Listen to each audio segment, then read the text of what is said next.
Bueno, entonces hoy empezamos con el tema de ondas electromagnéticas, que bueno, es como la parte más importante del corte 3 y vamos a ver hasta dónde podemos avanzar, ¿no? Empezamos primero haciendo un repaso de las ecuaciones de Maxwell y después vemos cómo se deduce la ecuación de onda. Lo primero es entender un poquito dónde surge primero el concepto de radiación electromagnética, es decir, el hecho de que existan ondas electromagnéticas, dónde empieza a aparecer. Y bueno, el origen de la radiación electromagnética es precisamente la ley de Ampère-Maxwell. Tenemos que recordar entonces qué era lo que nos decía la ley de Ampère y la ley de Ampère-Maxwell y bueno, tratar de entender un poquito cuál era el problema que ocurría. La ley de Ampère lo que nos decía es que uno puede medir el campo magnético en alguna posición alrededor de un hilo conductor si conoce la corriente eléctrica. Entonces, básicamente la ley de Ampère son estos dos términos que están aquí. Esto es algo que debieron ver en sus cursos de electricidad y magnetismo, que me dice básicamente que la circulación del campo magnético es igual al producto de la permeabilidad magnética. Esto es una constante que me dice cómo responde los medios a la interacción con el campo magnético. Esta sería la permeabilidad magnética del vacío y eso tiene un número, ¿no? Un valor en el sistema internacional de medidas que ustedes encuentran en cualquier parte. Es un numerito ahí. Y además aparece la corriente eléctrica. Entonces, si uno conoce la corriente eléctrica, puede calcular el campo magnético. Es lo que nos dice la ley de Ampère. Y entonces aparece este experimento, ¿no? Lo primero es que las líneas de campo magnético son siempre líneas cerradas que rodean a la corriente eléctrica. Entonces, si ustedes tienen una corriente eléctrica como la que está circulando en este hilo conductor, a lo largo de este hilo conductor, como estoy representando aquí con esta flecha roja, aparece entonces un campo magnético alrededor de la corriente eléctrica. Esto es un hecho experimental, ¿no?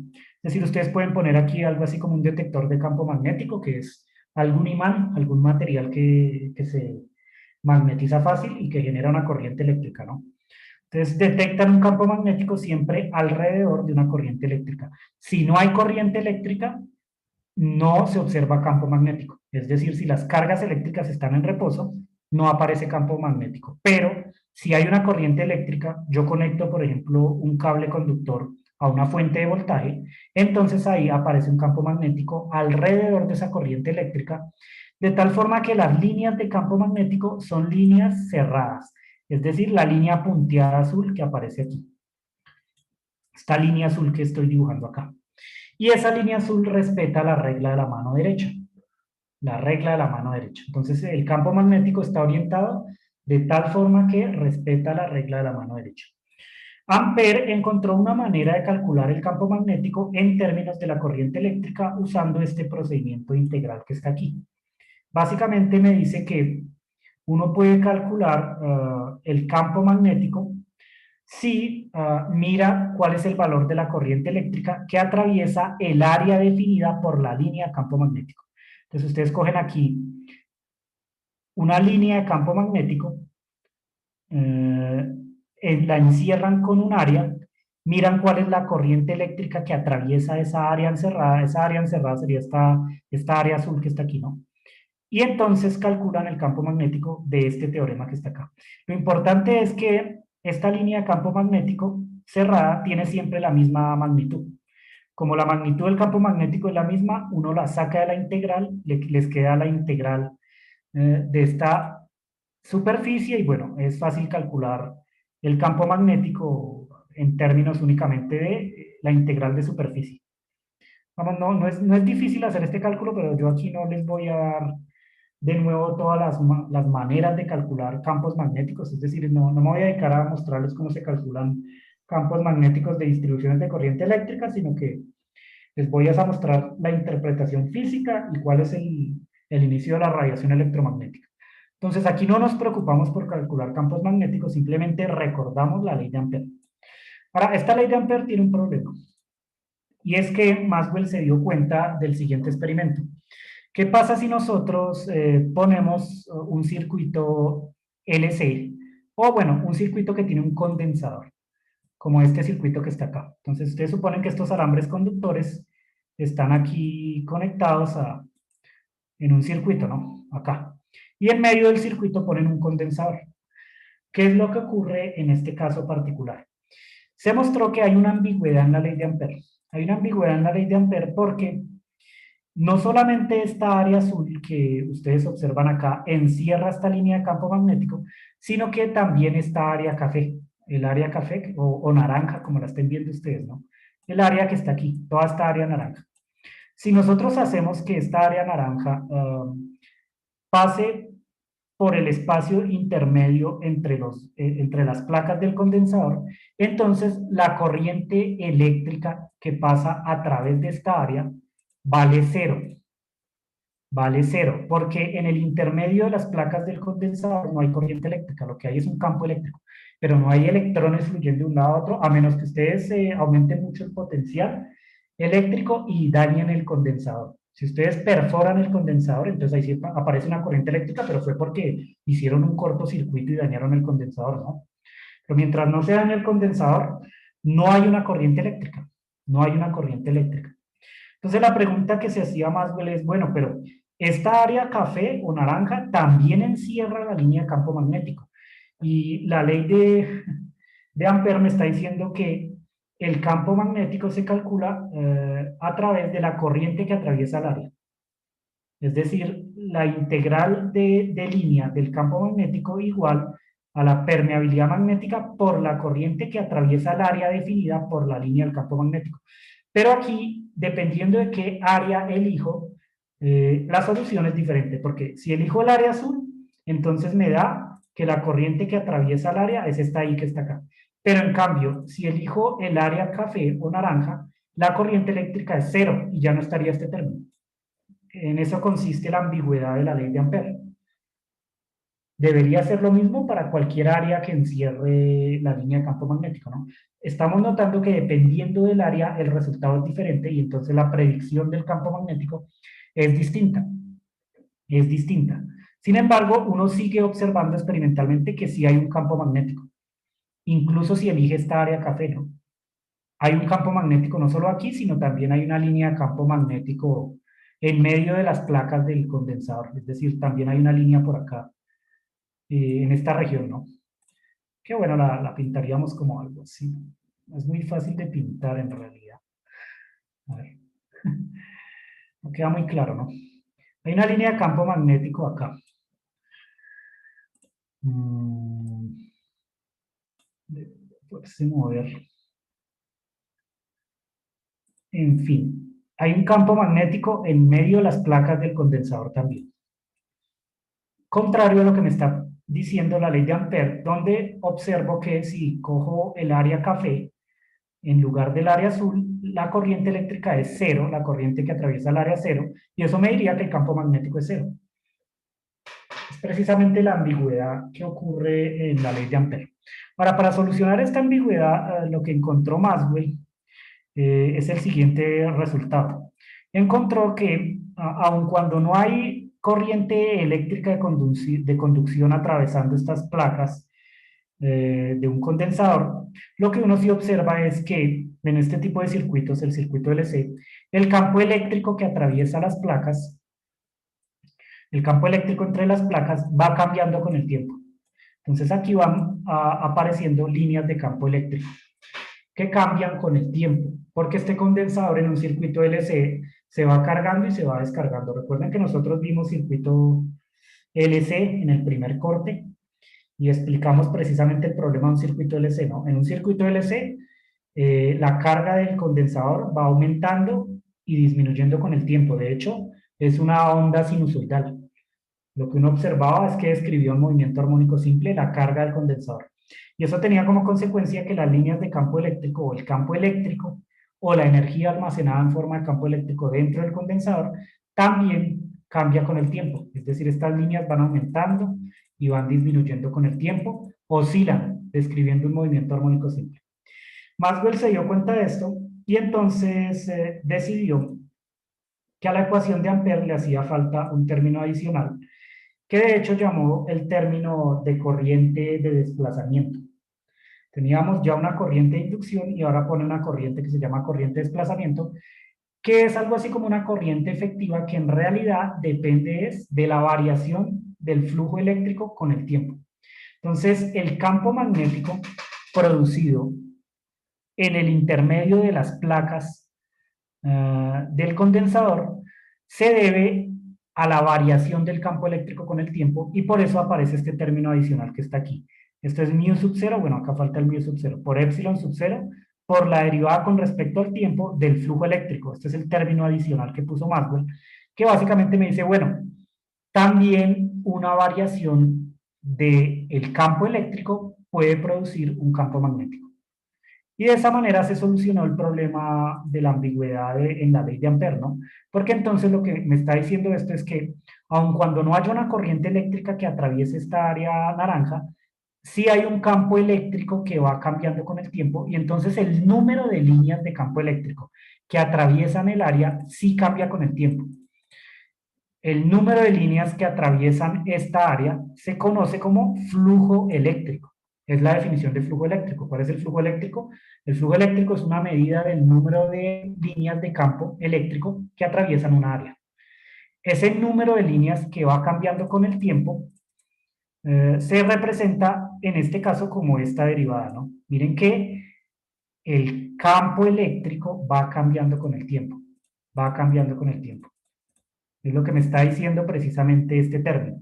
Y ese campo eléctrico cambiando con el tiempo produce un campo magnético. Es decir, ustedes cogen en un experimento y ponen un detector de campo magnético por aquí y se dan cuenta que si el condensador está descargado, si no tiene carga eléctrica, no se mide campo magnético, el campo magnético es cero. Pero una vez que ustedes activan el circuito LC y empieza a aparecer una corriente eléctrica en este hilo conductor, se empieza a cargar las placas del condensador y empieza a aparecer campo eléctrico acá en el intermedio, de inmediato ustedes miden también un campo magnético acá, un campo magnético. Esto que no es otra cosa más que la ley de Ampère-Maxwell, que es una de las leyes de Maxwell que ustedes debieron ver en sus cursos de electricidad y magnetismo, es precisamente el principio de la radiación electromagnética, porque noten lo que me está diciendo. Me está diciendo que un campo eléctrico que cambia en el tiempo puede producir un campo magnético, que es precisamente lo que está en el segundo dibujo de acá, ¿no? Un campo eléctrico cambiando en el tiempo me produce un campo magnético a su alrededor. Ese campo magnético también va a cambiar con el tiempo. Entonces, siendo más precisos, si yo tengo un campo eléctrico que cambia en el tiempo, eso me produce un campo magnético alrededor de ese campo eléctrico que también cambia con el tiempo. Entonces aquí aparecen líneas de campo magnético cambiando con el tiempo alrededor del campo eléctrico. Y ese es el principio de la radiación electromagnética. Aquí se empieza a intuir un poco el concepto de radiación electromagnética, pero bueno, vamos a entenderlo un poquito mejor por qué. Para entenderlo mejor tenemos que ver cuáles son las leyes de Maxwell, cuáles son las leyes de Maxwell y cuál es su interpretación física. Y también, bueno, la ley de fuerza de Lorentz. Entonces, esto es un repasito de lo que ustedes debieron haber visto en los cursos de electricidad y magnetismo, por lo menos al final, ¿no? O bueno, a lo largo de todo el curso. Existen 4 leyes de Maxwell y una ley de fuerza, que es la ley de fuerza de Lorentz. Básicamente, para resolver cualquier problema de electricidad y magnetismo, uno necesita estas 5 leyes. Las 4 leyes de Maxwell y la ley de fuerza de Lorentz. Entonces recordamos rápidamente cómo es cada una de las leyes y qué interpretación física tiene. La primera ley de Maxwell, que es con la que ustedes empiezan el curso de electricidad y magnetismo, es la ley de Gauss.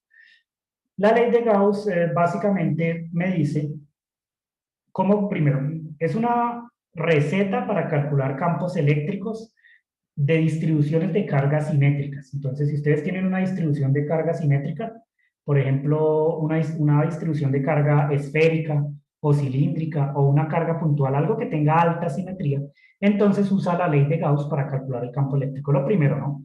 Esa es la utilidad de la ley de Gauss. Pero nosotros no nos vamos a poner a calcular campos eléctricos acá, y eso es algo que ustedes hicieron ya en su curso de electricidad y magnetismo. Más bien vamos a recordar la interpretación física de la ley de Gauss. ¿Cuál es la interpretación física de la ley de Gauss? Es la siguiente. las fuentes de campo eléctrico son las cargas eléctricas.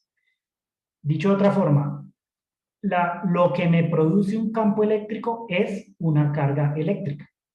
Las cargas eléctricas producen campos eléctricos. Esa es la ley, esa es la interpretación física de la ley de Gauss. Entonces, si ustedes tienen una carga puntual, piensen, una distribución de carga con simetría esférica o una carga puntual, esa carga genera un campo eléctrico a su alrededor, y si es una carga con simetría esférica o una carga puntual, ese campo eléctrico es radial, ¿no? Tiene esta forma. Tiene esta forma. Y varía como el inverso del radio al cuadrado. Entonces, si ustedes se van alejando cada vez más de la carga puntual, entonces la intensidad del campo se va haciendo cada vez más pequeña.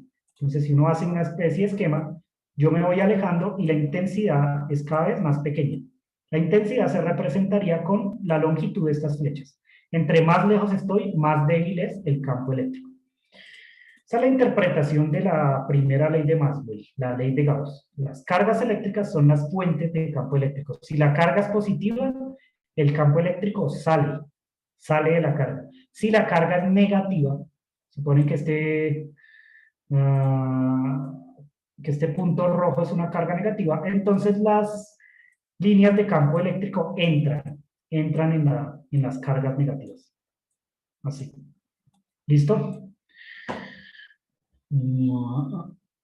Eso es, ¿no? Esa es la primera ley, la interpretación física de la primera ley. Ahora, la segunda ley se llama la ley de Gauss magnética o la ley de Gauss del magnetismo, que está escrita de esta forma, ¿no? Recuerden que estas son, bueno, integrales de superficie. Esto es la integral de superficie del producto escalar entre el campo eléctrico y un diferencial de área vectorial, donde la dirección del área es perpendicular al área, ¿no? Entonces, estas son cositas técnicas del curso de electricidad y magnetismo que, bueno, ahorita no es necesario preocuparnos por eso. La segunda ley es muy similar a la ley de Gauss eléctrica para las cargas eléctricas, solo que esta vez es para el magnetismo. Y me está diciendo que el flujo magnético a través de una superficie esférica cerrada es cero. Entonces, si ustedes tienen una superficie cerrada, piensen en una esfera, acá, el flujo eléctrico que mediría el número de líneas que atraviesan esta superficie de campo magnético es igual a cero. ¿Por qué es igual a cero? Porque ustedes siempre que tienen una distribución de corriente eléctrica se dan cuenta que el campo magnético son líneas cerradas. Pues supongan que esta X que puse aquí es un hilo conductor que va entrando en la pantalla de sus dispositivos, de manera que va entrando una corriente eléctrica. ¿Cómo sería una línea de campo magnético para esa corriente eléctrica? Sería una línea cerrada, algo por el estilo, así, ¿cierto? Una línea cerrada. Y entonces, ¿cómo es el flujo magnético a través de esta superficie roja cerrada? Las líneas de campo magnético que entran son igual a las líneas de campo magnético que salen. Y por lo tanto, el flujo magnético a través de una superficie cerrada, que sería esta representada por esta línea roja, es igual a cero, porque el número de líneas que entran es igual al número de líneas que salen. Distinto es si tengo una carga eléctrica. Si ustedes ponen una carga eléctrica aquí, noten que el flujo eléctrico en una superficie cerrada es distinto de cero, de hecho es proporcional a la carga eléctrica, porque noten que las líneas son radiales, ¿no? Salen de las cargas positivas o entran a las cargas negativas. Entonces aquí el número de líneas que atraviesa la superficie es distinta de cero, ¿no? 1, 2, 3, 4, 5. Entonces es diferente el flujo eléctrico al flujo magnético. En todo caso, el flujo magnético a través de una superficie cerrada vale cero. Y eso tiene como consecuencia algo. Y es que no existen partículas puntuales en reposo que generen campo magnético. Entonces los campos magnéticos solamente aparecen cuando hay una corriente eléctrica, cuando hay partículas cargadas moviéndose con una cierta velocidad. Pero no existe tal cosa como una partícula magnética en reposo que me produzca un campo magnético. Dicho de otra forma, no existen los monopolos magnéticos. Y esa es la interpretación de la segunda ley de Maxwell. Miren que aquí no aparece algo así como una carga magnética. Comparen las dos leyes, la primera y la segunda. Comparen estas dos leyes. Miren que para el campo eléctrico sí hay una fuente de campo eléctrico, una partícula puntual, por ejemplo, una carga que produce campo eléctrico que sale o entra de esa carga, ¿no? Mientras que para el campo magnético no existe una fuente de campo magnético puntual. No existe una fuente de campo magnético puntual, es decir, no existen monopolos magnéticos. Esa es la interpretación de la segunda ley de Maxwell. Ahora, la tercera ley de Maxwell es la ley de inducción de Faraday. La ley de inducción de Faraday me dice, en palabras, que la variación del flujo magnético me produce un campo eléctrico. Y esto es consecuencia de un experimento que hizo Faraday, que se puede, bueno, se puede observar de dos formas. Yo se los escribo aquí. Miremos este experimento. Hay dos maneras de verificar la ley de inducción de Faraday. Son dos maneras análogas. El primero es considerar el siguiente circuito eléctrico. Vamos a considerar un circuito que tiene esta forma. Tiene una forma de espiral. Es decir, esta línea roja que yo estoy dibujando es un hilo conductor. Un hilo conductor que ustedes pueden poner en algún... Pueden hacerlo con alambres o pueden usar una protoboard o en fin, una baquelita. En todo caso, es un hilo conductor que puede conducir la corriente eléctrica. Y ustedes van a poner encima de ese hilo conductor algo así como una varilla que se puede mover libremente y que también es conductora acá. Pero la vamos a dibujar de otro colorcito. La dibujamos así, una varilla conductora así. De tal forma que esta varilla conductora está unida a este hilo conductor, ¿cierto? Están en contacto, pero se puede mover libremente hacia la derecha o hacia la izquierda. Primero, vamos a considerar que esto está en el vacío. Si ustedes mueven esta varilla conductora de izquierda a derecha, no se observa nada aquí, ¿no?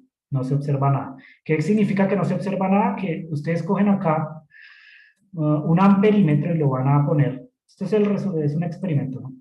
Cogen aquí un amperímetro, que conectan esto aquí a un amperímetro, y miran si se observa algo o si no se observa nada. Esto está conectado a algún amperímetro y acá sale algún número, ¿no?, que me dice la corriente eléctrica en amperes.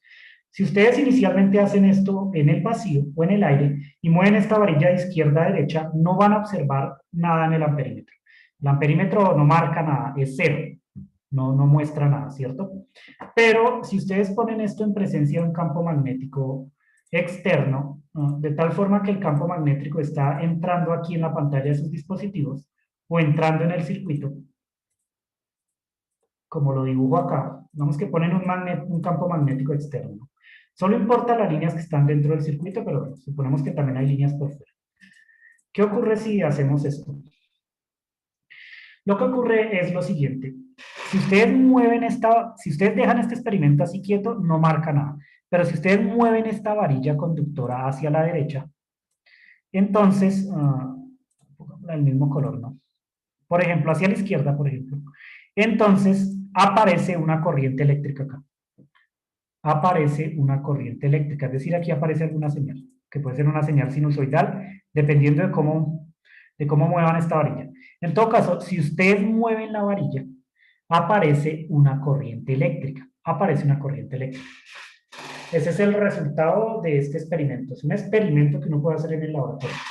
Y entonces uno se pregunta, bueno, pero ¿cuál es la razón de que ahora sí esté marcando una corriente eléctrica si yo muevo esta varilla conductora a través de un circuito cerrado, ¿no?, con un campo magnético que está entrando? Lo que está ocurriendo, si ustedes observan detenidamente, es que el número de líneas de campo magnético que atraviesan al circuito está disminuyendo con el tiempo. Si ustedes mueven esta varilla en esta dirección, el número de líneas que atraviesa el circuito cerrado que define este hilo conductor y esta varilla está disminuyendo con el tiempo, está cambiando con el tiempo. Y entonces esto me está mostrando que al mover la varilla, lo que estoy haciendo es disminuir el flujo magnético que atraviesa este circuito. O dicho de otra forma, la disminución del flujo magnético en el tiempo me produce una corriente eléctrica. Pero las corrientes eléctricas, ¿uno cómo las produce en un circuito? Las corrientes eléctricas se producen si uno pone una fuente externa, una fuente de voltaje, una fuente de corriente acá. Entonces, esto es equivalente a que aparezca una fuente de voltaje aparente, ¿no? Que se suele denominar como una fuerza electromotriz, que es una mala definición, ¿no? Una FEM, una fuerza electromotriz magnética. Algo así como una fuente aparente, ¿no? Una fuente virtual, que se le suele llamar fuerza electromotriz, pero es un error histórico porque no, en realidad no aparece, no, lo que produce una corriente eléctrica no es una fuerza en realidad, sino es un voltaje, ¿no? Un voltaje. Entonces, mover esta varilla es equivalente a poner aquí una fuente de voltaje. Y eso produciría una corriente eléctrica. Es el análogo de poner una fuente de voltaje. Pero ¿cómo funcionan las fuentes de voltaje? Las fuentes de voltaje lo que hacen es, uno de los lados está polarizado positivo, el otro negativo, y hay un campo eléctrico alrededor. Hay un campo eléctrico alrededor. Entonces, esto es equivalente también a que ustedes pongan un campo eléctrico a lo largo de todo el circuito cerrado. A lo largo del circuito cerrado. Y entonces lo que se está observando con este experimento son varias cosas, ¿no? Primero, al mover la varilla, disminuyó el número de líneas de campo que atraviesan el circuito. Eso es equivalente a disminuir el flujo magnético. Cuando disminuye el flujo magnético, aparece una corriente eléctrica. Pero que aparezca una corriente eléctrica es lo mismo que aparezca un potencial, ¿no? Un potencial virtual o ficticio. O dicho de otra manera, es lo mismo a que yo ponga una fuente electromotriz. Uh, los potenciales o las fuentes electromotrices lo que hacen es que generan un campo eléctrico a lo largo de todo el circuito, de todo el conductor, que empuja las cargas eléctricas y hacen que aparezca la corriente eléctrica. Entonces, en resumen, una variación del flujo magnético produce un campo eléctrico alrededor del circuito. Y eso es precisamente lo que dice la ley de inducción de Faraday. Una variación del flujo magnético con el tiempo me hace aparecer un campo eléctrico. Es la interpretación de la ley de inducción de Faraday. Y miren que el signo menos significa que cuando yo disminuyo el flujo magnético con el tiempo, el campo eléctrico aumenta. Eso es lo que me dice ese signo menos que está aquí. Ahora, este experimento se puede ver también de manera sencilla, aparte del circuitico que, bueno, que les puse acá, se puede ver de otra forma, ¿no? Ustedes pueden coger un solenoide, que es un sistema de espiras, así, ¿no? Van a coger un solenoide, un sistema de N espiras, que están unidas, ¿no? Están unidas. Lo dibujamos aquí. Esto es como una representación gráfica de un solenoide. Entonces, ¿un solenoide qué es? Ustedes cogen un cable y lo enrollan así, ¿cierto? Y ese cable, bueno, está unido en realidad, en fin. Y a ese cable lo van a unir de nuevo a un amperímetro. Por aquí, ¿no? Lo conectan a algún amperímetro. Así. Y miran qué se detecta, ¿no? Primero, si está el cable solo conectado al amperímetro, pues el amperímetro no detecta ninguna corriente, no detecta nada, ¿no? Sale un 0 amperes. Pero luego ustedes van a hacer el siguiente experimento y es que van a coger un imán y lo van a poner aquí. Los imanes producen un campo magnético, ¿no? Tienen un polo norte y un polo sur, y las líneas de campo magnético de un imán tienen esta forma, así. Son líneas de este estilo. Si dibujo algunas líneas de campo magnético, tendría que ser algo así, algo por este estilo. Líneas de campo magnético, ¿no? ¿Qué es lo que ocurre? Si ustedes dejan el imán quieto con respecto a este solenoide, el amperímetro no detecta nada, no detecta nada. Pero si ustedes cogen este imán y lo empiezan a acercar y alejar de este solenoide, entonces inmediatamente aparece una corriente eléctrica que empieza a aumentar y a disminuir acá. De nuevo está pasando lo mismo que en el circuito. Y este es el experimento más, la manera más fácil de mirar la ley de inducción de Faraday, ¿no? Lo que está ocurriendo es que cuando ustedes acercan el imán, el número de líneas de campo magnético que atraviesa el área encerrada por este solenoide empieza también a aumentar. Y cuando alejan el imán, el número de líneas de campo magnético que atraviesan el solenoide empieza a disminuir. Entonces, ¿qué es lo que estamos observando en realidad cuando acercamos y alejamos el imán? Que las líneas de campo magnético que atraviesan el solenoide van cambiando con el tiempo. O dicho de otra forma, el flujo magnético que atraviesa el área definida por el solenoide, que sería básicamente esta área que está aquí, ¿no? El área definida por el solenoide, esta área de acá. El número de líneas de campo magnético que atraviesan esta área cambia con el tiempo y eso produce una corriente eléctrica. Pero las corrientes eléctricas, de nuevo, aparecen porque hay un campo eléctrico alrededor del conductor, dentro del conductor, hay un campo eléctrico que empuja las cargas eléctricas y las hace moverse, las hace moverse. Por lo tanto, esta es otra manera de verificar que la variación del campo magnético, del flujo magnético con el tiempo, produce un campo eléctrico. Produce un campo eléctrico. Son dos experimentos equivalentes para verificar la ley de inducción de Faraday.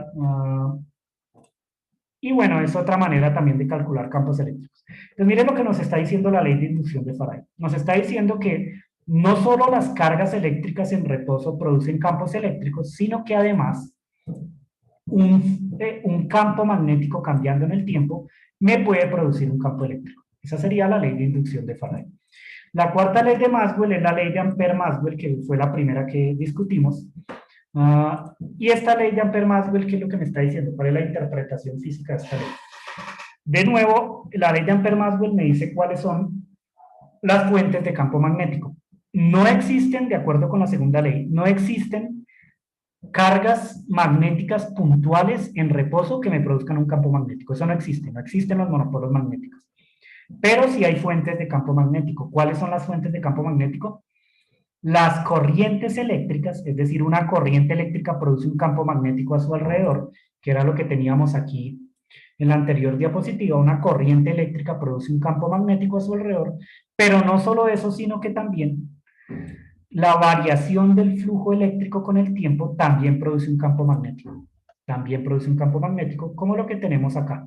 Si ustedes dentro de un condensador van variando la carga eléctrica, entonces se varía el campo eléctrico y por lo tanto esa variación de campo eléctrico produce un campo magnético a su alrededor.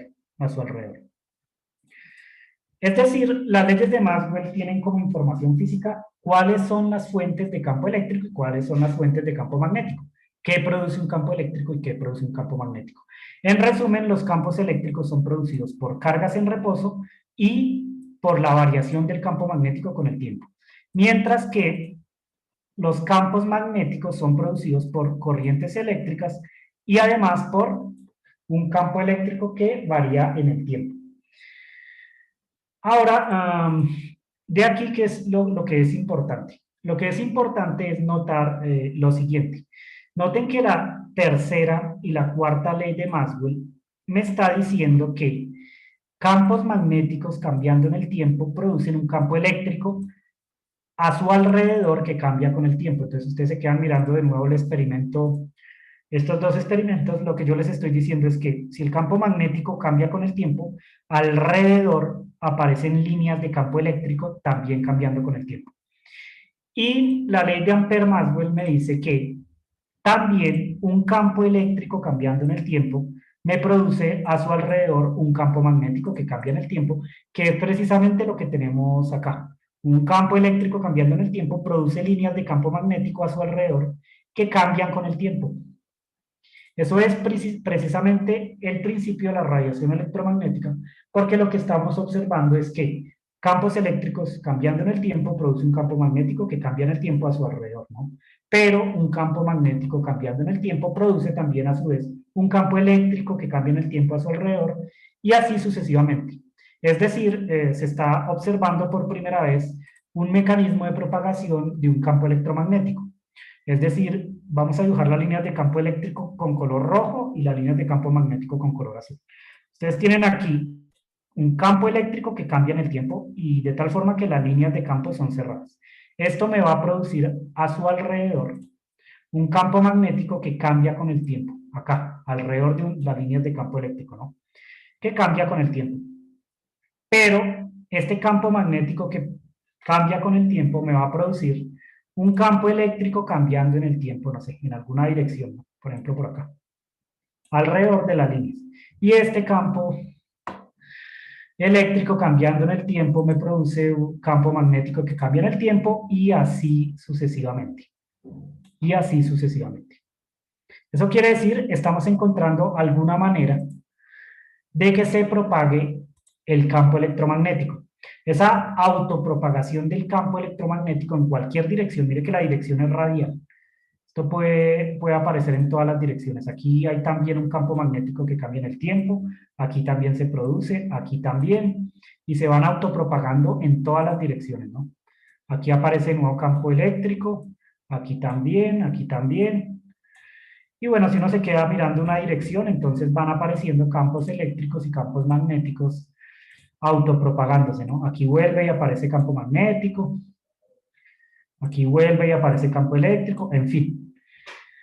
El campo electromagnético se puede propagar. Y este es el principio de la radiación electromagnética.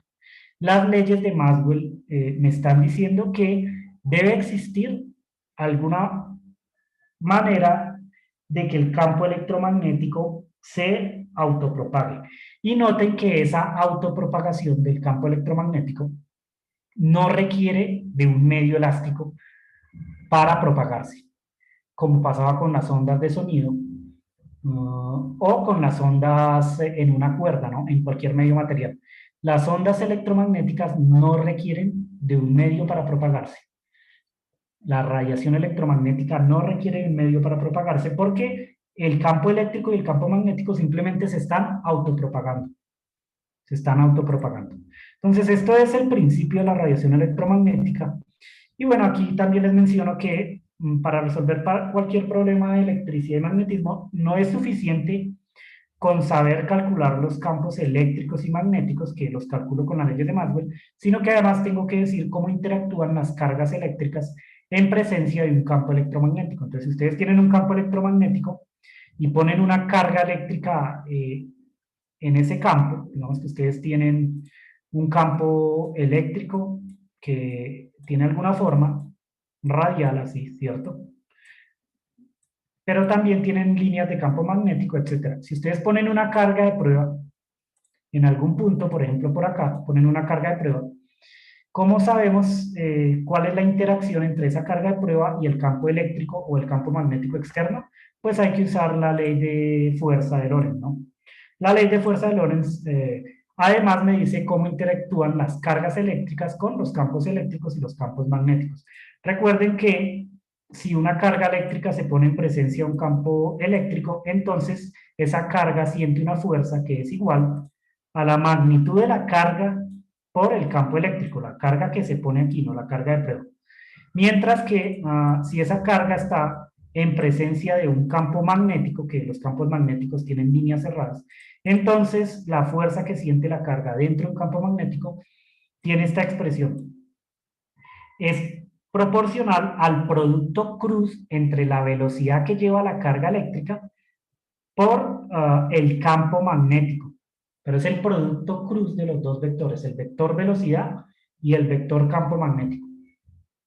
El vector velocidad y el vector campo magnético, y esto tiene que respetar la regla de la mano derecha, la regla de la mano derecha. Es decir, por ejemplo, un ejemplo aquí para que quede un poquito claro, si yo tengo un campo magnético que tiene esta forma, una línea de campo magnético así, de tal forma que va en sentido antihorario. Esta es la dirección así. Este sería el campo magnético. Y yo pongo una partícula cargada que va entrando en la pantalla de sus dispositivos, es decir, la velocidad va hacia adentro. ¿Hacia dónde creen que siente la fuerza la partícula cargada? ¿Cuál sería la dirección de la fuerza? Hacia arriba, profe. Hacia arriba. La partícula cargada sentiría una fuerza hacia arriba. B cruz B. Se iría hacia arriba. Entonces, si la partícula va entrando en la pantalla de sus dispositivos y entra un campo magnético que tiene esta forma, que dibujé acá, entonces lo que le pasa a la partícula es que se empieza a mover hacia arriba, se desvía hacia arriba. Sigue entrando, pero va subiendo, ¿no? Va desviándose hacia arriba. porque siente esta fuerza, la fuerza magnética. Si además está en presencia de un campo eléctrico, pues además sentiría otra fuerza adicional. En presencia de un campo electromagnético, entonces, una carga eléctrica en presencia de un campo electromagnético siente la fuerza de Lorentz, que es esta expresión que está aquí. Q por E más Q por B cruz B, siendo B la velocidad que lleva la partícula, y noten que son vectores, entonces tiene velocidad, tiene magnitud, pero tiene dirección también, ¿no? Son vectores. Este producto cruz se tiene que hacer formalmente con el determinante, ¿no? El determinante, como se calculan productos cruz en 3 dimensiones. En todo caso, con todas estas 5 leyes que están aquí, uno puede resolver cualquier problema de electromagnetismo. Ahora vamos a ver cómo sería la forma diferencial de las leyes de Maxwell. Y encontremos la ecuación de onda, ¿no? Entonces yo ya les estoy diciendo de manera intuitiva ahorita que parece ser que el campo eléctrico y el campo magnético se autopropagan. Es decir, la ley de inducción de Faraday y la ley de Ampère-Maxwell me están sugiriendo que estas dos cantidades se autopropagan. Pueden autopropagarse en el espacio y no necesitan de un medio elástico para propagarse. Eso quiere decir que en principio deberían poderse propagar en el vacío. Simplemente tengo un campo eléctrico que cambia en el tiempo, me produce un campo magnético cambiando en el tiempo, y así sucesivamente se van propagando en todas las direcciones, ¿no? O en alguna dirección específica. Queremos ver entonces si es posible encontrar alguna manera de representar matemáticamente esta propagación. Si yo digo que el campo electromagnético se puede propagar y digamos que ese campo electromagnético cambie con el tiempo como una función sinusoidal, entonces debería ser posible construir algo así como una ecuación de onda para el campo electromagnético, ¿no? Porque el campo eléctrico y el campo magnético se están autopropagando. Y de hecho, bueno, este es uno de los resultados más importantes de Maxwell, que de hecho fue el resultado por el que obtuvo el Premio Nobel de Física, y es el hecho de que existen ondas electromagnéticas que se propagan en el vacío. La existencia de ondas electromagnéticas propagándose en el vacío. Es posible, a partir de las leyes de Maxwell en su forma diferencial, obtener la ecuación de onda, la que nosotros obtuvimos ya en el corte pasado, pero ahora para el campo eléctrico y para el campo magnético. Y vamos a obtenerla, ¿no? ¿Cómo obtenemos esta ecuación? Lo primero es que no nos sirve esta forma integral de las leyes de Maxwell, sino que tenemos que escribirla en forma diferencial. Existe la forma de escribir estas integrales, estas leyes de Maxwell ahora en forma diferencial, Pero lo vamos a hacer para una región en donde no hay cargas eléctricas, ¿no? Entonces vamos a considerar una región donde solo hay campo electromagnético. Entonces ustedes suponen que por aquí hay una carga puntual, ¿no? Para que lo entiendan un poquito mejor. Aquí hay una carga puntual. Esa carga puntual genera un campo eléctrico, ¿no? Genera algún campo eléctrico radial. Así. Y suponen también que hay alguna corriente eléctrica moviéndose por acá, ¿cierto? Y esa corriente eléctrica además genera campos magnéticos. Entonces ustedes ponen por acá un campo magnético, pero bueno, lo ponemos de color azul.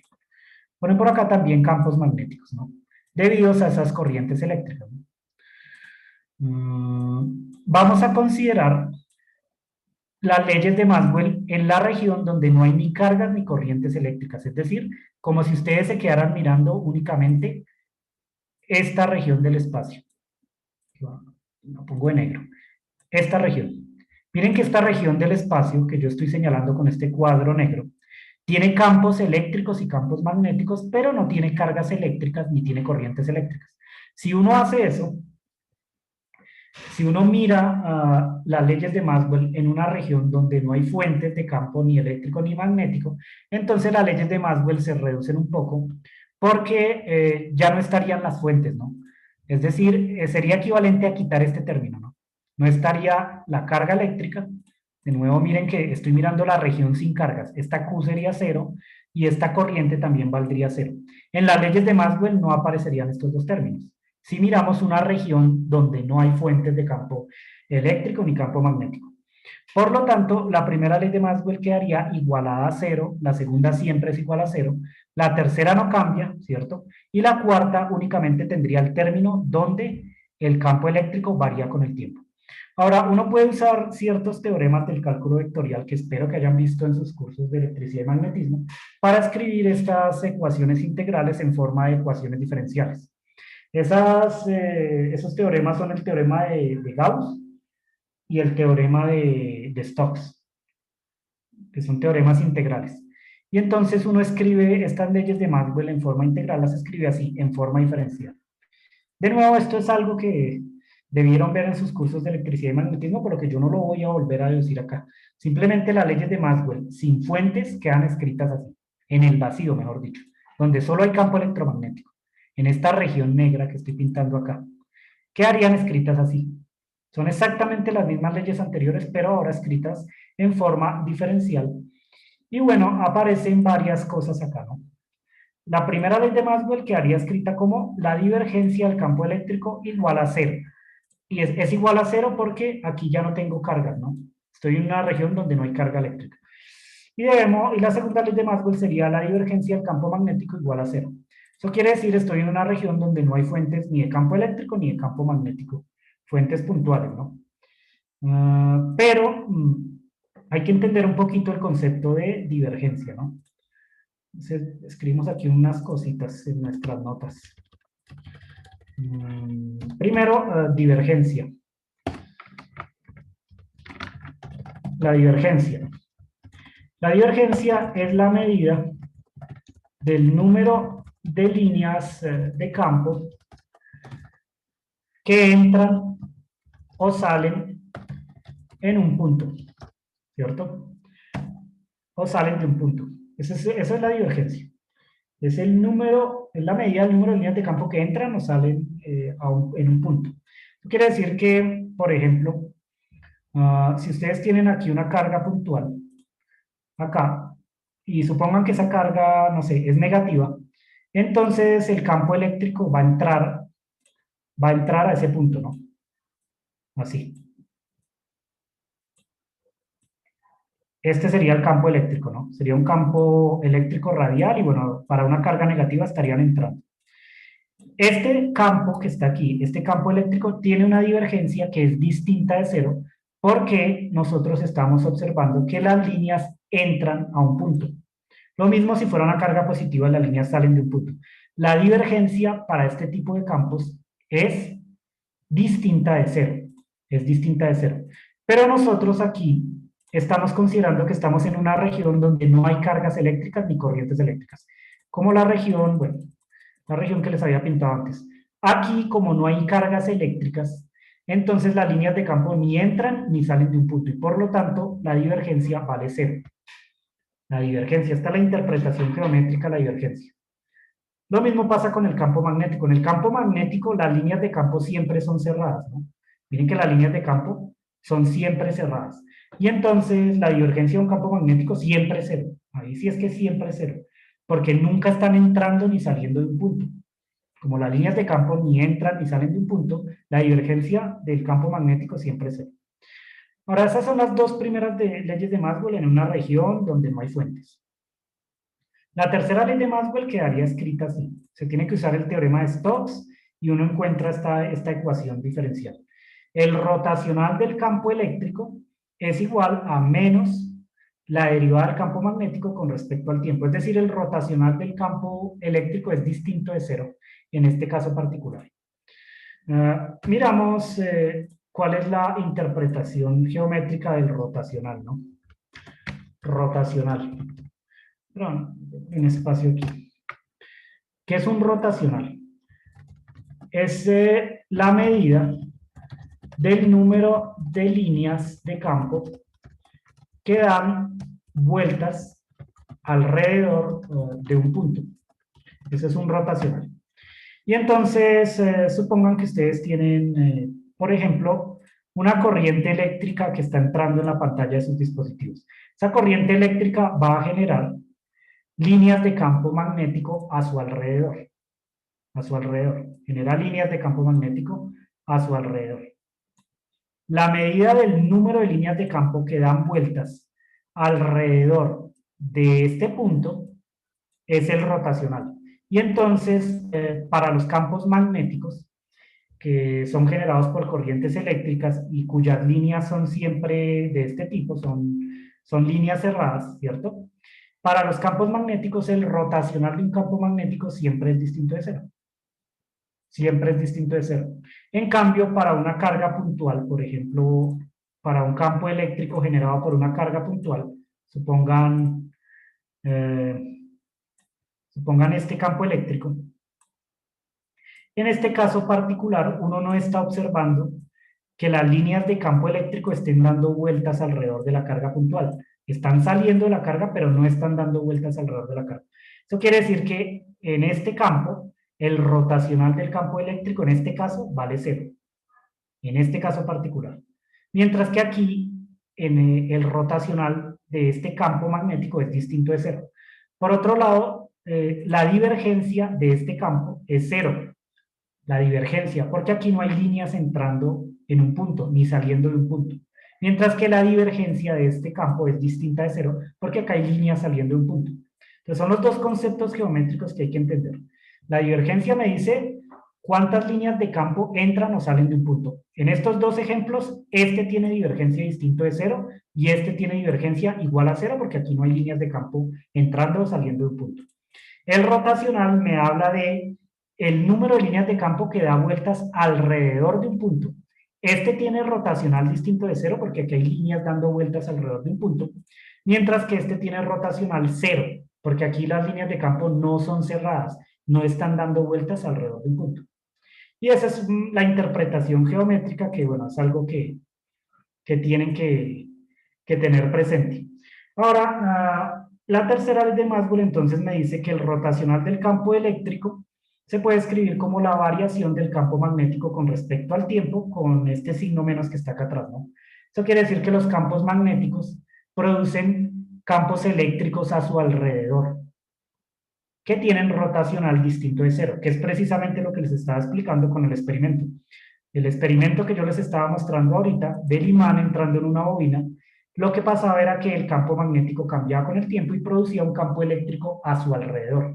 En ese caso particular, las líneas de campo eléctrico sí son cerradas.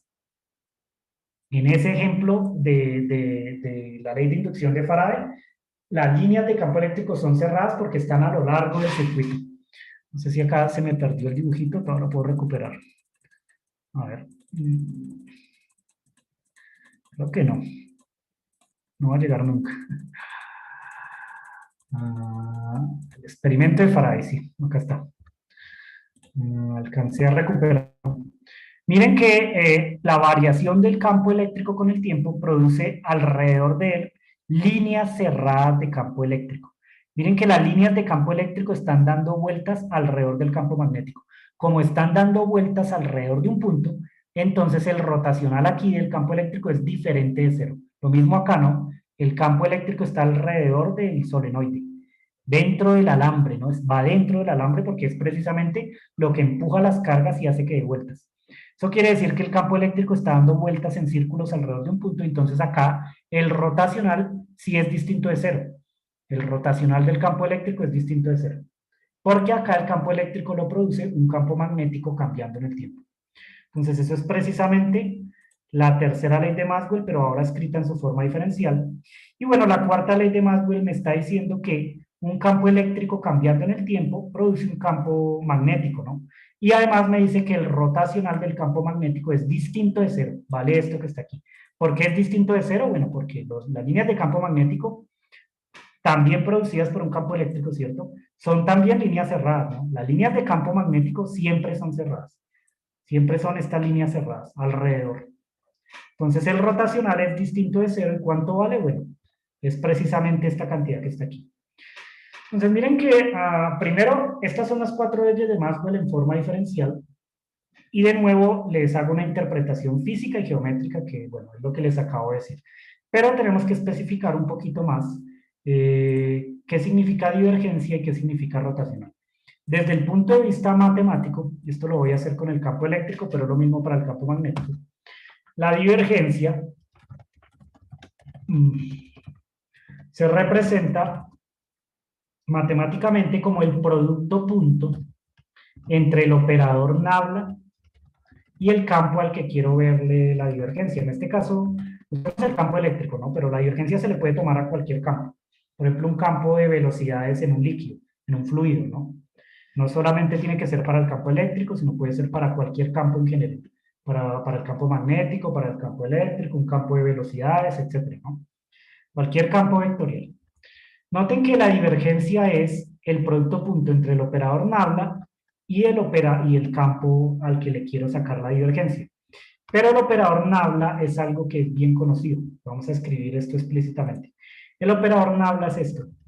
Es un híbrido entre unas derivadas parciales en las tres direcciones y un vector, ¿no? Entonces es esto. Es un vector cuyas componentes son derivadas parciales. Este es el operador nabla, que también se conoce como operador gradiente, ¿no? Entonces, la definición es esta.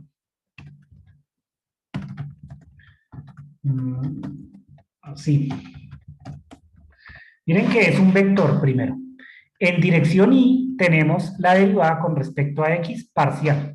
¿Por qué es una derivada parcial? Porque aquí el campo eléctrico depende de x, de y de z. No solamente depende de una coordenada, sino depende de tres. Y también depende a veces del tiempo, ¿no? De cuatro coordenadas. Del tiempo de x, de y, de z. Por eso se llama campo vectorial, ¿no? Porque no es constante, sino que va cambiando con el tiempo y con la posición del espacio. Esa es la noción de campo. Los campos cambian con el tiempo y con el espacio. Entonces, noten que este campo depende de cuatro parámetros distintos, cuatro variables, por lo que las derivadas tienen que ser parciales, ¿no? El vector nabla está definido de esta manera. En la dirección y aparece una derivada con respecto a x. En la dirección j aparece una derivada con respecto a y, y en la dirección k aparece una derivada con respecto a z. Esto es un operador que se tiene que aplicar sobre una función de alguna manera.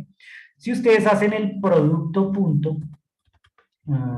con un vector, obtienen lo siguiente: este vector campo eléctrico, entonces debe tener tres componentes: una componente x en dirección y, más una componente y en dirección j, más una componente z en dirección k. Es un vector con tres componentes y jk, ¿no? Pero además, estas componentes no son números, porque esto es un campo eléctrico, un campo vectorial. No es que no es que es un número 5 voltios por metro, no. Esto no es un número, no es un número, es una función. Es una función del tiempo y de la posición que voy a escribir acá con el vector R. Son funciones. Y por lo tanto se les puede aplicar derivadas. Si solamente fueran números, cuando ustedes le aplican estas derivadas que están atrás, pues les daría la derivada una constante a cero, ¿no? Pero esto no son números, son funciones del espacio y del tiempo. Por eso es un campo vectorial, ¿no? Y por lo tanto, aparte de ser un vector, las componentes del vector son funciones. Para calcular la divergencia, ustedes deben entonces hacer ese producto escalar, ¿no? Tienen que hacer ese producto escalar. Los productos escalares se hacen componente a componente, ¿no? La componente I con la componente I, la componente Y, J con la componente J y la K con la K. Simplemente el producto punto entre dos vectores. Y por lo tanto, esto les va a dar la derivada con respecto a X de la componente X del campo. Y no le pongo acá la forma funcional para no escribir tanto, ¿no? Más la derivada, bueno, no así, la derivada con respecto a Y de la componente Y del campo y más la derivada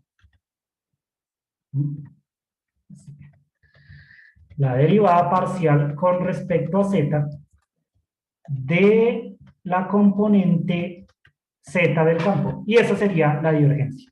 Esto que está aquí. El producto punto entre el operador nabla y el vector campo eléctrico. Para el campo magnético la expresión es totalmente análoga, solo que cambian la E por una B, cambian la E por una B. Esa sería la expresión para la divergencia, es la manera de calcularla matemáticamente, y esto que está aquí nos da una medida, esta divergencia que está acá, nos da una medida del número de líneas de campo que entran o salen de un punto. Si nos da 0, quiere decir que no hay líneas de campo entrando o saliendo de un punto. Si nos da un número distinto de 0, quiere decir que sí hay líneas de campo entrando o saliendo de un punto.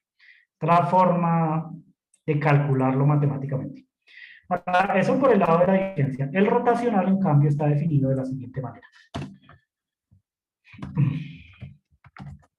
Rotacional. El rotacional se define como el producto cruz entre el operador nabla con el campo, ¿no? En este caso vamos a poner el campo eléctrico, pero puede ser cualquier campo. Esta es la definición de rotacional. La divergencia era, bueno, acá yo no le puse, pongámosle la flechita de vector arriba a este operador, porque es un vector, ¿no? Dejémoslo con la flechita del vector. El rotacional sería el producto cruz. Miren que la divergencia es el producto punto entre el operador nabla y el campo. El rotacional es el producto cruz entre ambos. Y esto se puede calcular de manera usual usando el determinante, ¿no? Entonces aquí yo no escribo toda la expresión, simplemente les recuerdo que esto se calcula así, usando el determinante de la siguiente matriz 3×3, que tiene la siguiente estructura, ¿no? En la primera fila ustedes ponen las direcciones I, J, K. En la segunda ponen las derivadas parciales. La derivada parcial con respecto a X, ¿cierto? La derivada parcial con respecto a Y, que sería simplemente el vector, ¿no? El vector nabla. Y la derivada parcial con respecto a Z. Eso iría en la segunda fila, y en la tercera fila ponen las componentes del campo, E de X, E de Y y E de Z. Así calculan formalmente el rotacional con este determinante que está aquí. Miren que tienen que mantener esta estructura sin modificarla. En la primera fila ponen necesariamente las tres direcciones, ¿no? Los tres vectores unitarios de las direcciones. En la segunda fila ponen el primer vector del producto cruz, que es el vector nabla.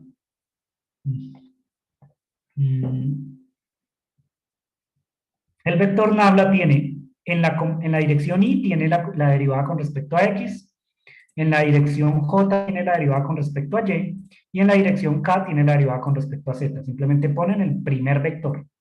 Y en la tercera fila ponen el segundo vector que está en este producto cruz, es decir, las tres componentes X, Y y Z, y respetan estrictamente este orden porque el producto cruz no es conmutativo. Entonces no es lo mismo A cruz B que B cruz A, son dos cosas diferentes. Entonces hay que respetar el orden.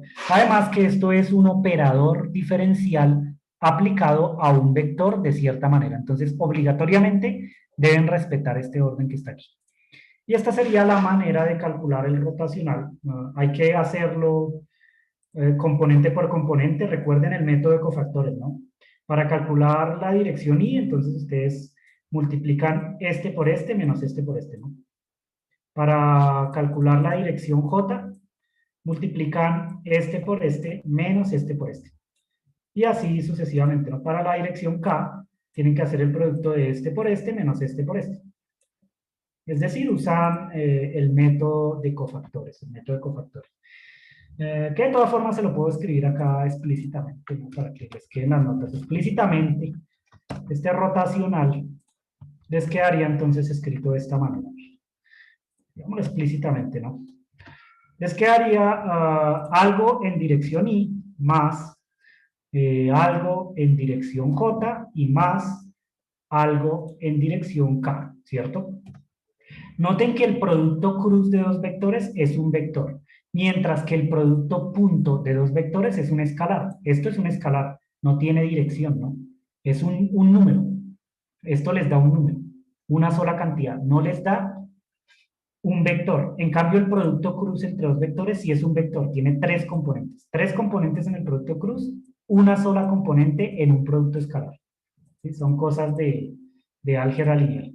¿Qué es lo que aparecería en la componente y? En la componente y aparecería este por este menos este por este, ¿cierto? Y entonces les saldría aquí la derivada con respecto a y de e de z. Miren que esa derivada no es cero porque las componentes son campos, ¿no? Recuerden que esto tiene una dependencia del tiempo, de x, de y y de z. Entonces la derivada con respecto a y no es cero, no es cero. Aun cuando la componente z del vector, ¿no? Son funciones, son funciones. Entonces esto no va a cero. Menos la derivada con respecto a z de y. Y ese sería el término en i. El término en j sería algo muy similar, solo que acá, vamos a poner, ahora se tiene que hacer el producto de la siguiente forma. Cogen aquí j y el primer término es este, la derivada con respecto a z de e de x, ¿cierto? Porque hay un cofactor que es un menos 1, entonces ustedes ponen acá la derivada con respecto a z de x. Y el segundo término es este, la derivada con respecto a x de e de z. Entonces lo ponen acá. Ponen e de z acá y e de x. Y ese sería el segundo término. El tercer término es algo totalmente análogo, ¿cierto? Entonces se paran acá y hacen la derivada con respecto a x de e de y. Entonces acá ponen e de y ponen la derivada con respecto a x. Menos la derivada con respecto a y de e de x. Entonces acá ponen la derivada con respecto a y de e de x. Y esos serían los tres términos que aparecen, ¿no? Explícitamente evaluado este determinante. Hay que ver cuál es el campo eléctrico, cuáles son sus componentes, cómo quedarían las derivadas, en fin. Pero esta es la manera en la que se hace explícitamente un rotacional. Un rotacional. Y de nuevo, si este número da 0, significa que no hay líneas que den vueltas alrededor de un punto. Mientras que si este número da distinto de 0, entonces, si da un vector cualquiera, entonces eso me está diciendo que si hay líneas de campo dando vueltas alrededor de un punto, ¿cierto? En el caso de la tercera ley de Maxwell, noten que el campo eléctrico está dando vueltas alrededor del campo magnético y por lo tanto el rotacional es distinto de 0.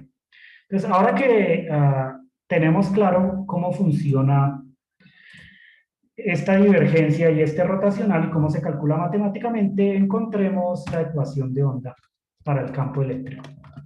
Ecuación de onda para el campo eléctrico.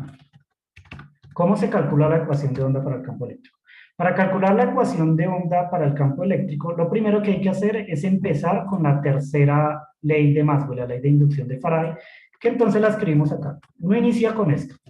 El rotacional del campo eléctrico es igual a menos la derivada parcial con respecto al tiempo del campo magnético. Esta es la tercera ley de Maxwell, la ley de inducción de Faraday. Y hace el siguiente procedimiento. Vamos a escribirlo paso por paso. ¿Cómo lo hacía? Primero, partimos de la ley de inducción de Faraday, o tercera ley de Maxwell, ¿no? Es lo primero que vamos a hacer. ¿Qué le hacemos a esta ley de inducción de Faraday?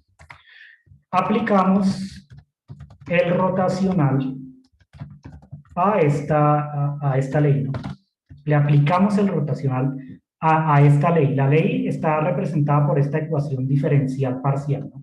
Miren que es una ecuación diferencial parcial. Tiene operadores parciales. Le aplicamos el rotacional a ambos lados. Eso quiere decir, ustedes cogen esta ecuación y le van a aplicar el rotacional. Aplicarle el rotacional significa que ustedes hacen esto. Aplican el operador nabla y le hacen el producto cruz a toda la ecuación. Eso significa aplicar el rotacional. Hacer el producto cruz de toda la ecuación con el operador nabla. Pero esto pues es equivalente a que obtengamos la siguiente ecuación. Así. Esto es equivalente a que pueden quitar el paréntesis, aplican el rotacional en ambos lados de la igualdad. Entonces lo ponen aquí, lo ponen acá. ¿Listo? Y luego usamos la siguiente identidad para el producto triple vectorial. Entonces, ustedes se dan cuenta que al aplicar el rotacional a la tercera ley de Maxwell, les aparece a la izquierda el producto triple vectorial, es decir, el producto cruz de tres vectores. Producto triple vectorial, el producto triple vectorial satisface esta identidad. A cruz B cruz C se puede escribir como A por B punto C menos A punto B por C, así. Es una igualdad que uno debería demostrar en álgebra lineal. Si no la han demostrado, intenten demostrarla. Aquí A, B y C son vectores, ¿no? No les pongo las flechas arriba, pero se entiende que son vectores que tienen tres componentes, ¿no? AX, AY, AZ, BX, BY, Z, etcétera, ¿no? De tal forma que el producto escalar entre dos vectores es un número y multiplicado por otro vector da un vector. Eso quiere decir que el producto triple vectorial es también un vector. El producto cruz entre tres vectores me da un nuevo vector y ese vector satisface esta igualdad. Entonces, aplicando esta igualdad, tenemos lo siguiente. ¿Qué es lo que se obtiene si uno aplica esta igualdad? Vamos a coger esto y vamos a hacer ciertas operaciones a la izquierda y a la derecha. Primero, a la izquierda nosotros entonces tendríamos que todo esto se debe cambiar entonces por el laplaciano, bueno, el gradiente de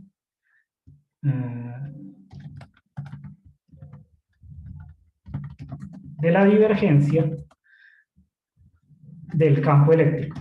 Es el primer término, ¿no? Es decir, A por B punto C menos el producto punto entre los dos operadores nabla, nabla punto nabla, y esto aplicado al campo eléctrico. Entonces, lo único que hice fue usar la identidad anterior. Cogí esta identidad y se la apliqué a este producto de tres vectores, es decir, A es el operador nabla, B es otra vez el operador nabla y C es el campo eléctrico. Aplican esta identidad y obtienen eso, ¿no? Nabla, nabla.E menos nabla.nabla por E. ¿Listo? Aplican la identidad trigonométrica que les estoy mostrando aquí. Por otra parte, a la derecha se dan cuenta que las derivadas conmutan. Da igual si yo hago primero la derivada con respecto al tiempo y luego la derivada con respecto a las coordenadas espaciales, así hago primero la derivada con respecto a las coordenadas espaciales y luego la derivada con respecto al tiempo. Eso quiere decir que ustedes pueden coger este rotacional y meterlo acá dentro de esta derivada, que solamente significa no importa en qué orden yo haga las derivadas, el resultado es el mismo. Entonces metemos además el rotacional dentro de la derivada temporal. Y luego usamos como cuarto, usamos la primera y la cuarta leyes de Maxwell. ¿Cierto? Entonces la primera ley de Maxwell es la ley de Gauss. Y la cuarta ley de Maxwell es la ley de Ampère-Maxwell, ¿no? Usamos estas dos leyes y lo reemplazamos explícitamente en la ecuación que obtuvimos acá.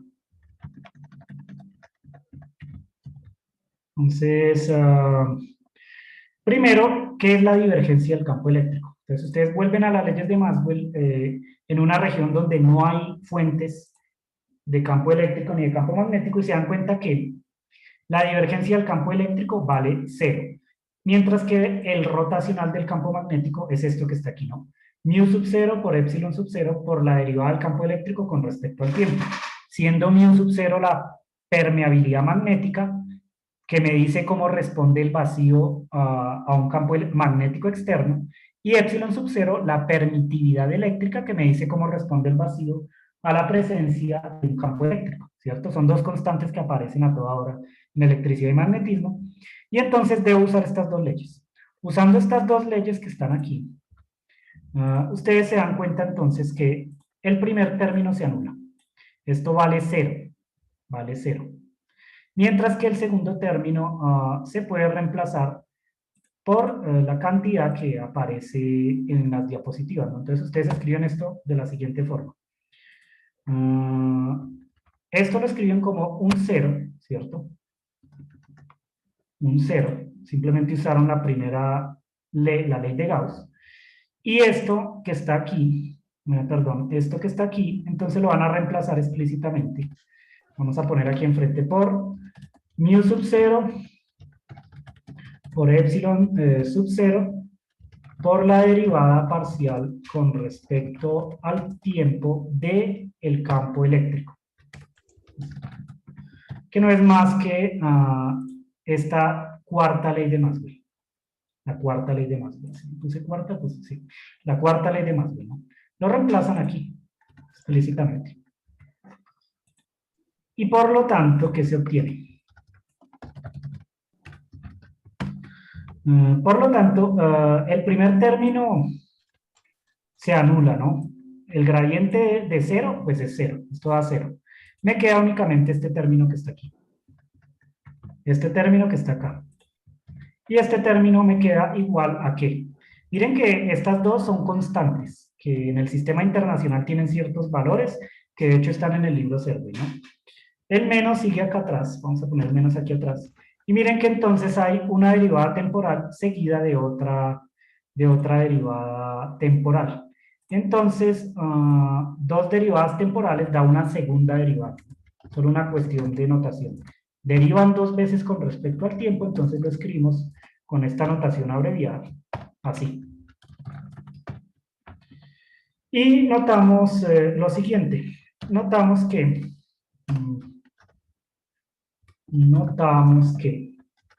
el producto punto entre los dos operadores nabla se definen como el operador laplaciano. Esto es el laplaciano. Y esto está escrito de la siguiente manera. Tienen que hacer el producto punto entre este operador consigo mismo. Entonces hay que hacer el producto punto de este operador consigo mismo. El operador laplaciano. ¿Y qué pasa si uno hace esto, no? Si uno hace esto, entonces, ¿qué obtiene? El laplaciano sería igual a ¿qué? Componente a componente. I con I, J con J, K con K, como se hacen los productos puntos usualmente, ¿no? Me quedaría primero esta derivada con respecto a X multiplicada por esta derivada con respecto a X, así, ¿no? Más esta derivada con respecto a Y multiplicada por esta derivada con respecto a Y. Y más esta derivada con respecto a Z multiplicada por la derivada con respecto a Z, ¿no? Pero esto se puede escribir en una notación abreviada como las segundas derivadas, ¿no? Aplicar dos veces la derivada se escribe como una segunda derivada. Entonces ustedes quitan esta derivada acá y ponen más bien es una segunda derivada. Aplico dos veces las derivadas. Y esto que está aquí es precisamente la expresión del laplaciano en coordenadas cartesianas. Es decir, esto que está acá se llama el laplaciano. El operador laplaciano. El laplaciano. Finalmente, entonces, ¿qué obtuvimos? Volvemos a tomar esta ecuación que está acá. Y la escribimos de distinta manera. Primero, quitamos los menos que están acá. Los menos que están aquí, ¿no? Segundo, esto lo vamos a escribir más bien como todo este operador. El operador laplaciano, ¿no? Pero lo vamos a poner explícitamente. Así.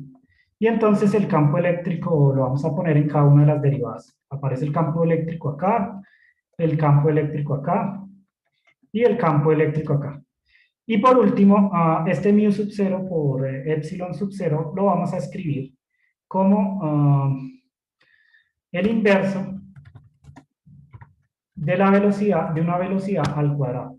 De tal forma que simplemente hice una redefinición. Dije que b al cuadrado era igual a 1 sobre epsilon sub 0 por este mu sub 0. Simplemente es una redefinición de esta constante que aparece aquí. Esto que está aquí es precisamente la ecuación. Noten que esta es precisamente la ecuación de onda en 3 dimensiones. Es exactamente la misma ecuación de onda en 3 dimensiones. La que nosotros encontramos, pero ahora en 3 dimensiones. Es decir, en la clase nosotros encontramos la ecuación de onda en una dimensión. En una dimensión. En una dimensión donde el campo eléctrico solo depende de X, por ejemplo, se tendría esta ecuación. Esta sería en una dimensión. Vamos a escribirla. En una dimensión, noten que si el campo solo dependiera de X, estos dos términos serían cero porque el campo no depende ni de Y ni de Z. Y entonces tendríamos acá un campo que depende de el tiempo y de X. Y acá por otro lado tendríamos lo mismo, ¿no? Un campo que depende del tiempo y de X. Esta es exactamente la ecuación de onda en una dimensión, ¿no? Ecuación de onda en una dimensión. Mientras que la ecuación que está arriba es la ecuación de onda en 3 dimensiones. Ecuación de onda en 3 dimensiones. Esta misma ecuación nosotros la obtuvimos para la cuerda y bueno, para otros sistemas físicos. En la cuerda me aparecía una Y en lugar del campo eléctrico, salió una Y aquí y una Y acá. En la cuerda. En el sonido aparecería una S.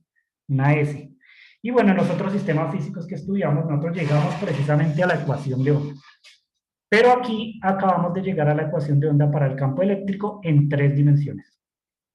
Eso quiere decir que el campo eléctrico, la conclusión de esto, el campo eléctrico puede ser una onda, ¿cierto? Que por ejemplo una onda sinusoidal, ¿no? Si ustedes quieren encontrar la solución a esta ecuación diferencial, las ondas sinusoidales son soluciones, ¿no? Puede ser una onda del tipo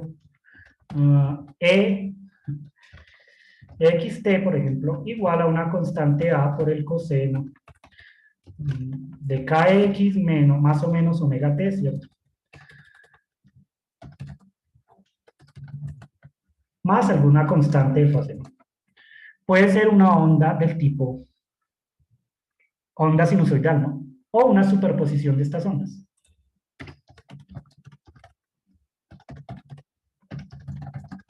O una superposición de ondas sinusoidales, de acuerdo con el análisis de Fourier. Análisis de Fourier. Y entonces, esta ecuación que está aquí me está prediciendo que los campos eléctricos también ondulan. Existen ondas de campo eléctrico. Y no solo eso, sino que además, también de las ecuaciones de Maxwell, y esto es uno de los problemas del taller, que sí se lo dejo para ustedes, uno puede encontrar también la ecuación de onda para el campo magnético. Miren que esta ecuación que yo estoy escribiendo acá es exactamente la misma ecuación a la que llegué. El laplaciano del campo eléctrico, que uno puede haber puesto únicamente el laplaciano así, ¿no? El laplaciano del campo eléctrico menos todo este término igual a 0, o dejan el término a la derecha la igualdad, ¿no? Es decir, pueden coger todo este término y pasarlo a sumar al otro lado. En todo caso, es la misma ecuación de onda, ¿no? Acabo de mostrar que de las leyes de Maxwell se predice que el campo eléctrico puede ondular, puede ser una onda. Existen ondas de campo eléctrico de acuerdo con las leyes de Maxwell que satisfacen la ecuación de onda. Por ejemplo, puede existir una onda sinusoidal de campo eléctrico. Si uno aplica el rotacional ahora a la cuarta ley de Maxwell, también encuentra una ecuación de onda para el campo magnético, que es exactamente la misma. Y por lo tanto, lo que me está diciendo esta predicción es que existen ondas de campo eléctrico y de campo magnético. Pero no solo eso, sino que de la tercera y la cuarta ley de Maxwell nosotros sabemos que esas ondas se autopropagan. Y entonces existe la posibilidad de que se puedan construir ondas de campo electromagnético que se autopropaguen, y esas ondas pueden ser, por ejemplo, ondas sinusoidales, como están aquí. Y más adelante vamos a ver exactamente cómo se autopropagan, pero por ahora lo que les estoy mostrando con la ecuación de onda es que esas ondas pueden existir desde el punto de vista teórico de acuerdo con las leyes de Maxwell, y esta fue la predicción de las leyes de Maxwell, ¿no?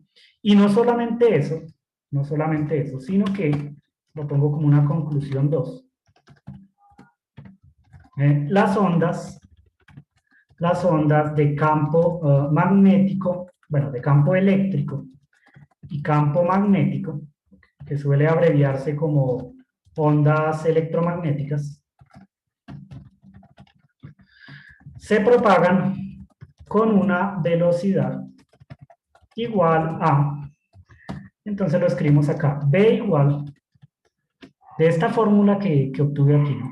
Este parámetro que aparece en la ecuación de onda, recuerden que es precisamente la velocidad de propagación. ¿Sí? De lo que nosotros hemos visto en el corte pasado acerca de la ecuación de onda, yo les había mostrado que el parámetro que aparece aquí en la ecuación de onda es la velocidad de propagación de la onda. Entonces, la velocidad de propagación la pueden ustedes encontrar de aquí, despejando esta B, ¿no? Es la raíz cuadrada de este término que está aquí, ¿no?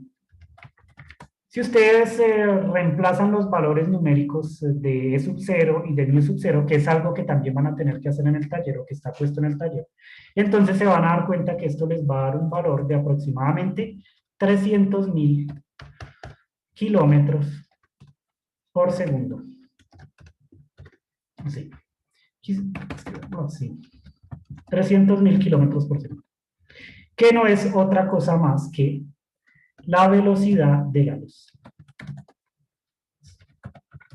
Velocidad de la luz, la velocidad con la que se propaga la luz. Y entonces, de aquí aparece todo el premio Nobel, ¿no? Porque lo que me está diciendo las leyes de Maxwell es que no solamente existen ondas de campo electromagnético, ¿cierto? No solamente eso, sino que además esas ondas de campo electromagnético se propagan con exactamente la misma velocidad que la luz. Pero en esa época no se sabía cuál era la naturaleza de la luz, ¿no? Habían los experimentos de óptica que me mostraban que la luz que proviene del sol tenían naturaleza ondulatoria. Si ustedes hacen pasar un rayo de luz blanca a través de un prisma, se divide en distintos colores, etcétera, ¿no? Pueden interferir, pueden tener propiedades ondulatorias. Después del trabajo teórico de Maxwell, entonces se empezó a creer o a hacer la predicción de que la luz deben ser entonces ondas electromagnéticas, y por eso se pueden propagar en el vacío. Había todo un problema de preguntarse, bueno, pero la luz requiere de un medio para propagarse igual que cualquier otra onda material. Por ejemplo, el sonido requiere del aire o de algún gas, un líquido, un sólido para poder propagarse, ¿no? O las ondas en una cuerda requieren de la cuerda para poder propagarse. Pero ¿qué pasa con la luz? La luz viene del sol y llega hasta la Tierra, y entre el sol y la Tierra en realidad hay vacío. Se estaban preguntando en esa época, ¿será que existe un material que llena todo el espacio? El espacio no es vacío en realidad, sino que tiene algún material. A ese material se le llamó éter luminífero, y pasaron como 50 años tratando de encontrar el éter luminífero experimentalmente y nunca lo encontraron. Después, Maxwell entonces se dio cuenta que las ondas, que el campo electromagnético primero se autopropaga, segundo, pues puede ondular, puede crear ondas electromagnéticas, y tercero, esas ondas viajan con exactamente la misma velocidad que la luz. Y entonces se hace una conjetura, ¿no? La luz son ondas electromagnéticas. La luz está constituida de ondas electromagnéticas. Si la luz son ondas electromagnéticas, entonces debería poderse fabricar luz a partir de ondas electromagnéticas, ¿no? De ciertos colores. Entonces, si uno ve en un experimento que un rayo de luz llega a un prisma y se dispersan los colores, yo debería poder fabricar en el experimento un color artificial, luz de algún color artificial. Y eso, bueno, es precisamente el primer LED, ¿no? Se fabricó luz artificial, y por eso Maxwell es premio Nobel, ¿no? Porque entonces se pudo fabricar luz artificial, se pudo además verificar experimentalmente con este experimento, bueno, no, no tengo tiempo para mostrarlo hoy, el experimento de Hertz, se pudo mostrar además que viajaba a la misma velocidad que la luz. Y entonces, todo esto que resultó ser una predicción teórica, resultó ser cierto en la práctica, ¿no? En la realidad. Existen ondas electromagnéticas y la luz está constituida de campos electromagnéticos ondulando. Viajan a la misma velocidad, ¿no? Y es el resultado muy importante de Maxwell, el resultado más importante de Maxwell, por el que obtuvo el premio Nobel de Física. Entonces, dejamos hoy la clase aquí, ¿no? Vamos a pausar el video.